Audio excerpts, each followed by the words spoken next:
Tu visualises tous les jours, tu fais tes affirmations, tu ressens l'émotion, tu imagines chaque détail. Exactement comme on te dit de faire.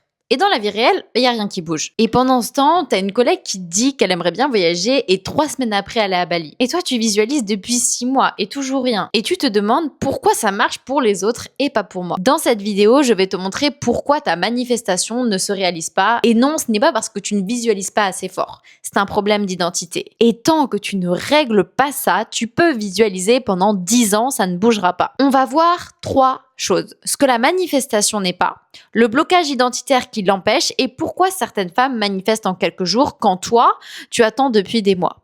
C'est parti. On t'a dit que manifester, c'est visualiser. Que si tu imagines assez fort, assez longtemps, avec assez d'émotions, ça finira par arriver.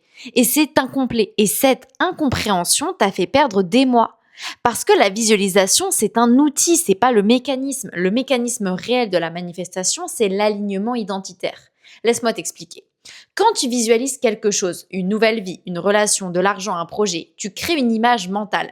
Mais cette image, ton esprit la compare constamment à une donnée de référence. Qui tu crois être. Si l'image correspond à qui tu crois être, ton esprit l'accepte comme possible. Il commence alors à orienter ton attention, tes décisions, tes comportements vers cette réalité. Mais si l'image contredit qui tu crois être, ton esprit la rejette. Pas consciemment, mais inconsciemment. Et là, peu importe combien de fois tu visualises, ton esprit bloque l'information parce qu'elle est incompatible avec ton identité actuelle. Et c'est pour ça que tu peux visualiser pendant des mois, pendant des années sans que rien ne bouge. Pas parce que la manifestation, ça ne marche pas. Parce que ce que tu essayes de manifester, c'est en contradiction avec qui tu crois être. Voilà ce que j'ai observé à travers mon propre parcours et celui des femmes que j'accompagne. Quand tu ne manifestes pas ce que tu veux, c'est qu'une partie de toi croit que tu ne mérites pas ça. Pas cette réalité, pas consciemment. Tu ne te dis pas « je ne mérite pas ça ». C'est plus subtil que ça. C'est une croyance encodée profondément, souvent depuis l'enfance, telle que les gens comme moi n'ont pas ça. Les gens comme moi, quand tu dis ça, c'est ton identité de référence.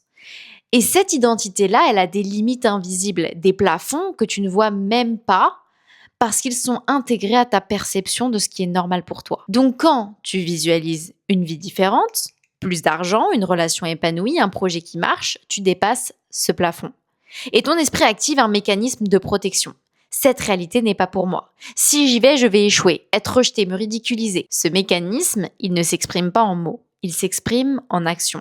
Tu visualises, puis dans ta vie réelle, tu sabotes inconsciemment. Tu reportes, tu trouves des excuses. Tu choisis la sécurité au lieu du risque. Pas parce que tu n'es pas motivé, parce que ton identité actuelle ne peut pas tolérer la réalité que tu essaies de créer. On passe alors au premier niveau, qui est d'identifier le décalage identitaire.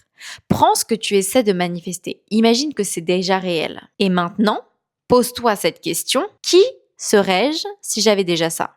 Pas qu'est-ce que je ferais, mais qui serais-je? La plupart du temps, la réponse qui vient, c'est quelqu'un de différent de qui tu es aujourd'hui. Quelqu'un de plus confiant, de plus affirmé, de plus libre. Et là, observe ce qui se passe dans ton corps quand tu imagines être cette personne. Si tu ressens de la tension, de la résistance, du doute, c'est le signal. C'est le décalage identitaire. Ton esprit te dit « cette personne, ce n'est pas toi, donc cette réalité n'est pas pour toi ».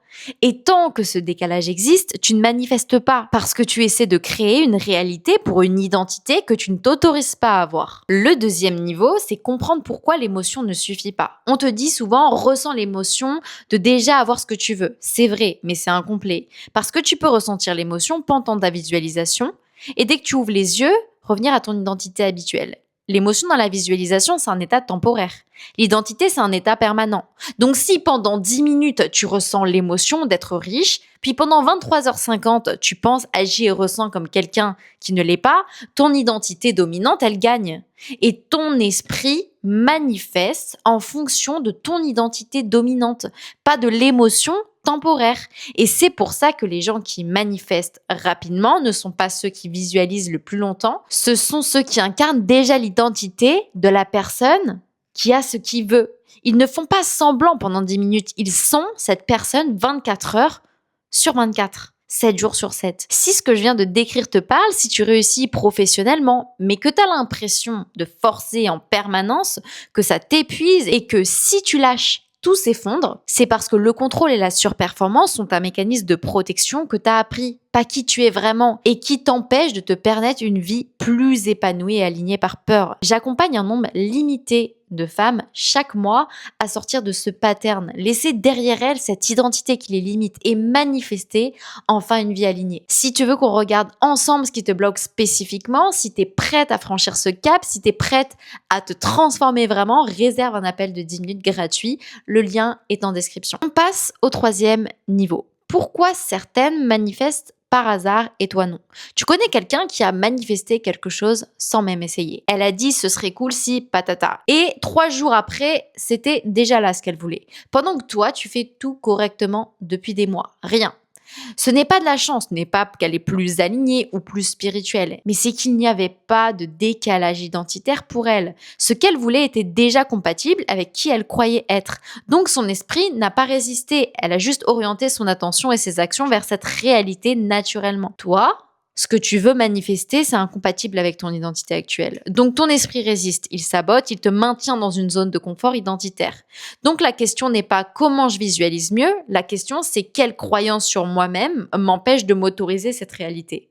Et cette croyance-là, elle ne se trouve pas en visualisant plus, elle se trouve en allant regarder l'origine du plafond identitaire. L'erreur fatale, c'est de croire que si ta manifestation ne marche pas, c'est parce que tu n'as pas la bonne technique, que tu ne visualises pas assez longtemps, que tu n'as pas trouvé la bonne méthode, que tu ne crois pas assez fort. Alors tu changes de méthode. Tu essaies la méthode 3-6-9, puis la méthode du verre d'eau, puis les affirmations au miroir. Et rien ne change. Parce que le problème n'est pas la méthode. Le problème, c'est l'identité sous-jacente. Toutes les techniques de manifestation fonctionnent, mais elles fonctionnent seulement si ton identité autorise la réalité que tu veux créer. Si ton identité dit « les gens comme moi n'ont pas ça », alors peu importe la technique, ton esprit, il trouvera un moyen de te saboter. Pas consciemment, mais inconsciemment. Tu reporteras l'action importante, tu douteras au dernier moment, tu choisiras la sécurité, tu te convaincras que ce n'est pas le bon moment. Ce n'est pas un manque de discipline. C'est ton identité qui te ramène dans ta zone de confort. La manifestation ne commence pas par la visualisation. Elle commence par la transformation de l'identité qui te bloque. Si ce que je viens de te dire résonne, si tu visualises depuis des mois sans que rien ne bouge dans ta vie réelle, alors j'ai une question. Est-ce que tu en as marre d'essayer toutes les méthodes, de voir les autres manifester facilement pendant que toi tu rames, de te demander ce qui cloche chez toi? J'accompagne un nombre limité de femmes chaque mois à sortir du pattern de contrôle et de surperformance et laisser derrière elles cette identité qui les limite et manifester enfin une vie alignée.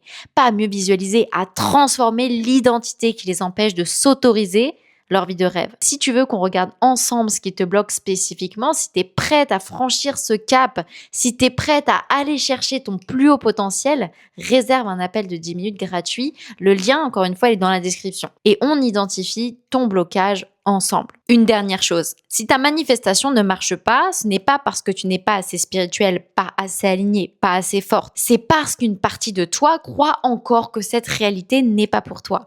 Et une croyance, ça se transforme. C'était Mademoiselle High Value et n'oublie jamais, tu ne manifestes pas ce que tu veux, tu manifestes qui tu crois être.